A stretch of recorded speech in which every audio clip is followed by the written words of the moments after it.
লোক নকল লোক দিয়ে একটা ট্রেনটা ছেড়ে দিল, বাচ্চার মা আর বাচ্চা নেই। বাংলা চলচ্চিত্র, ধারাবাহিক ও নাট্য জগতের একজন দিকপাল অভিনেতা ছিলেন রমেন রায় চৌধুরী। 60-এর দশকের শেষ থেকে জীবনের অন্তিম পর্যায় পর্যন্ত নিজের অভিনয় দিয়ে সমৃদ্ধ করেছেন বাংলা চলচ্চিত্র ও নাট্য জগৎকে। বেশিরভাগ ছবিতেই বাবা, শ্বশুরমশাই, দাদু এই জাতীয় বয়োজ্যেষ্ঠ ভূমিকাতেই দেখা যেত রমেন রায় চৌধুরীকে। খলনায়কের ভূমিকায় তিনি ছিলেন অনন্য প্রতিভা। 1944 সালে জন্ম হয় তাঁর।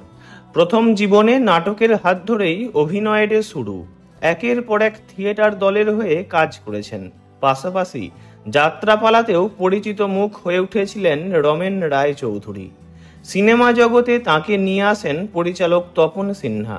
তাঁরই হাত ধরে 1979 সালের সবুজ দ্বীপের রাজা ছবিতে দাপিয়ে অভিনয় করেন রমেন রায় চৌধুরী।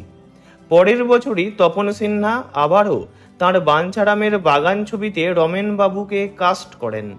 পরবর্তীকালে তপন সিনহার বৈদুর্য রহস্য ছবিতেও তাঁকে দেখা যায়। 80-এর দশকের মাঝামাঝি সময় থেকে পার্শ্ব চরিত্রাভিনেতা হিসাবে দর্শকের নজর কাড়েন রমেন রায় চৌধুরী। অগ্নি সংকেত, বদনাম, দেবতা, জোয়ার ভাটা, শ্বেত পাথরের থালা, মান সম্মান, লাঠি, আবার অরণ্যে, সংঘর্ষ, কুলি, ত্যাগ ইত্যাদি তাঁর অভিনীত জনপ্রিয় কিছু ছবি।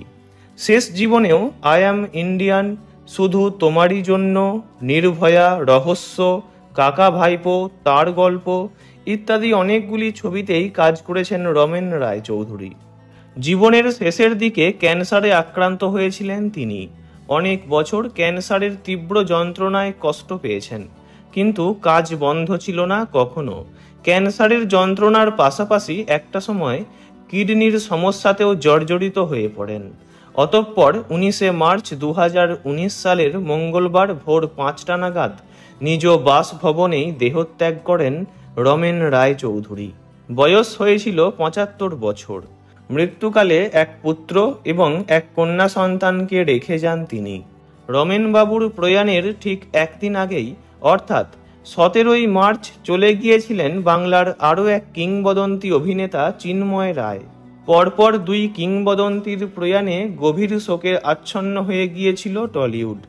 বাংলা ছবির জগৎ তাঁদের মতো গুণী অভিনেতাদের অবদান কোনো দিনও ভুলবে না। ভিডিওটি ভালো লাগলে লাইক করবেন, অন্য কারো বিষয়ে জানতে কমেন্ট করবেন, আর এমনই সব ভিডিও পেতে চ্যানেলটি অবশ্যই সাবস্ক্রাইব করবেন। ধন্যবাদ।